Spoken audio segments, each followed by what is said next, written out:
राहुल गांधी के बयान अभी अंकुश भी नहीं लगा था कि शरद पवार एक बड़ा आरोप लेकर आ गए और शरद पवार के बाद कैसे बिहार के चुनावों के ठीक पहले वोटर लिस्ट में एक बड़ा हेरफेर हुआ है वो आपको बताएंगे। नमस्कार, मेरा नाम है मेघा और आप देख रहे हैं पब्लिक रिएक्शन। आपको बता दें कि पिछले कुछ दिनों से राहुल गांधी के आरोपों को लेकर पूरा गोदी मीडिया एक तरफ है और वहीं दूसरी तरफ भारतीय जनता पार्टी के नेता उन सवालों के उत्तर देने से बचते हुए नजर आ रहे हैं।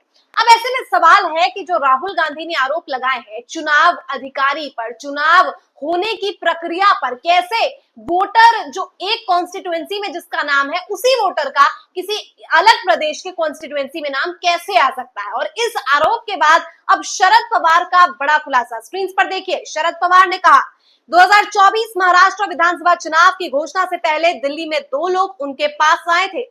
इन लोगों ने महाविकास अघाड़ी को 288 में से 160 सीटें जीतने की गारंटी दी थी। मैं इन दोनों लोगों को लेकर राहुल गांधी के पास गया था, लेकिन राहुल ने ऑफर नहीं लिया और मना कर दिया। अब शरद पवार यहाँ पर कह रहे हैं कि महाराष्ट्र विधानसभा चुनाव की घोषणा से पहले दिल्ली में दो लोग उनके पास आए थे और ये लोग जो लोग आए थे उनके पास वो इस बात की गारंटी दे रहे थे कि चुनावों के परिणामों को वो सुनिश्चित करेंगे कि उनकी पार्टी, उनका अलायंस जीत जाए। ऐसे में जाहिर तौर पर ये बात जो है उन्होंने राहुल गांधी को बताई और राहुल गांधी ने इसे स्वीकार करने से या इस ऑफर को ठुकरा दिया। तो सवाल ये है कि जिस बात का आरोप राहुल गांधी लगा रहे हैं पिछले दिनों, कुछ दिनों से, उसके बाद शरद पवार ने भी एक बड़ा खुलासा कर दिया है। तो ऐसे में सरकार इसको लेकर या चुनाव आयोग पल्ला क्यों झाड़ रहा है, इस पे एक पैनल, एक कमेटी क्यों नहीं बिठाई जा रही है, इस पूरे मुद्दे पर जांच की प्रक्रिया क्यों नहीं करवाई जा रही है, ये सबसे बड़ा सवाल है। देखिए, अब ये मुद्दे अभी शांत हुए नहीं है, काफी ज्वलंत मुद्दे हैं और इन मुद्दों के बीच एक और मुद्दा आप देखिए। आयुष तिवारी नाम के सोशल मीडिया यूजर ने कहा है, जिसे मोहम्मद जुबैर जो ऑल्ट चेक के फैक्ट चेकर है, उन्होंने रिपोस्ट किया है, कहा है, we are not reporting that the draft electoral roll has changed, we are reporting that the format has changed from machine readable to non machine readable। अब chief electoral officer Bihar के एक tweet करते हैं, उसे रीट्वीट करते हुए यहाँ पर एक व्यक्ति कहते हैं कि एक फैक्ट चेक नहीं बल्कि एक सच्चाई है कि कैसे इलेक्टोरल पोल में मशीन जो थी उसमें बदलाव किए गए। अब ये कैसे बदलाव है उसको समझने के लिए देखिए, अभिषेक नाम के यूजर ने लिखा है, बिहार के उप मुख्यमंत्री के पास दो वोटर आईडी है। चलिए ये वाला मुद्दा हम आगे पढ़ेंगे, लेकिन इससे पहले हम जानते हैं कि पूरा मामला है क्या। मोहम्मद जुबैर ने कहा है, the election commission today remove the digital machine readable Bihar draft voters list from its website which were uploaded on August 1। They have been replaced with their scanned non-machine readable versions that makes scrutiny harder।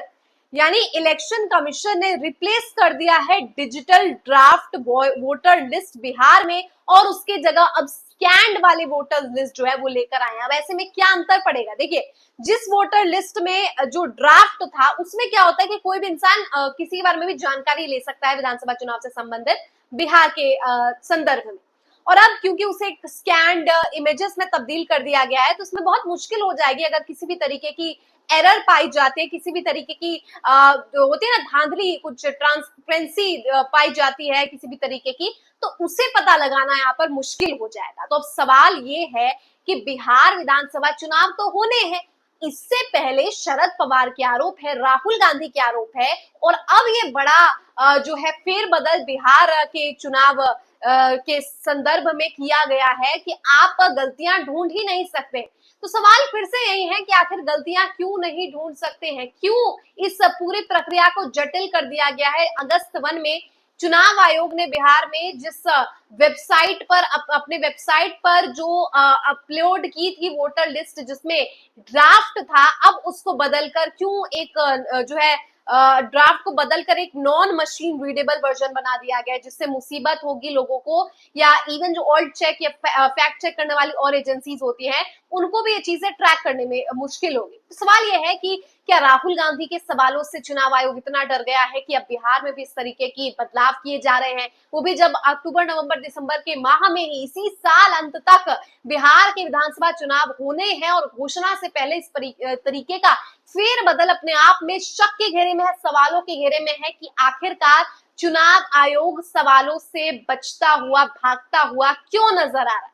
अब इसी के संदर्भ में एक और tweet देखिए, महत्वपूर्ण है। अभिषेक लिखते हैं, बिहार के उप मुख्यमंत्री के पास 2 वोटर आईडी है। एसआईआर ड्राफ्ट 2025 में बिहार के उप मुख्यमंत्री विजय कुमार सिन्हा का नाम 2 विधानसभा क्षेत्रों के वोटर लिस्ट में मौजूद है, एक बांकीपुर विधानसभा और दूसरा लखीसराय विधानसभा में। दोनों का ईपीआईसी नंबर भी अलग अलग है। अब देखिए, सवाल यही है, बार बार ईपीआईसी नंबर को लेकर राहुल गांधी पूछ रहे हैं कि इनमें कैसे छेड़छाड़ हो रहे हैं, इसमें कैसे बदलाव हो रहे हैं। उसी ईपीआईसी नंबर की तर्ज पर एक और काफी गंभीर मुद्दा जो है सोशल मीडिया के जरिए उठा है, जिसमें हमें समझ आता है कि एक उप मुख्यमंत्री बिहार के, उनके ही वोटर लिस्ट में उनकी ही जो वो वोट देते हैं, जो उनकी कॉन्स्टिट्युएंसी है, जो उनका वोट करने का अधिकार है, उसके अंदर ही ट्रांसपेरेंसी दिख रही है। किस तरीके का बड़ा जो है धांधली की खबर दिख रही है कि उप मुख्यमंत्री विजय कुमार सिन्हा की एक कॉन्स्टिट्युएंसी लखीसराय, एक दूसरी कॉन्स्टिट्युएंसी बांकीपुरा विधानसभा में कैसे आखिरकार उनका नाम 2 जगह है, वो भी अलग अलग ईपीआईसी नंबर के संदर्भ में। क्या इन्हीं सवालों की वजह से बिहार में चुनाव आयोग ने अपने वेबसाइट से इलेक्टोरल जो अगस्त 1 को उन्होंने अपडेट किया था ड्राफ्ट, उसमें फेरबदल करके अब नॉन जो है स्कैनेबल या non readable, non machine readable version लगा दिया है, ताकि इस तरीके के सवाल जो है जनता के द्वारा पूछे जा रहे हैं उससे मुंह फेर लिया जाए। फिलहाल ये तमाम तरीके के सबूत, तमाम तरीके के ट्वीट, तमाम तरीके के साक्ष्य इसी ओर इशारा कर रहे हैं कि बिहार में चुनाव के समय बड़ी धांधली की तैयारी है, और इसी धांधली को छुपाने के लिए अब चुनाव आयोग भी इस प्रकार से बचता हुआ बैकफुट पर नजर आ रहा है। आपकी क्या राय है इस पूरे मुद्दे पर? कमेंट करके बताइए। मुझे दीजिए इजाजत, देखते रहिए पब्लिक रिएक्शन। धन्यवाद।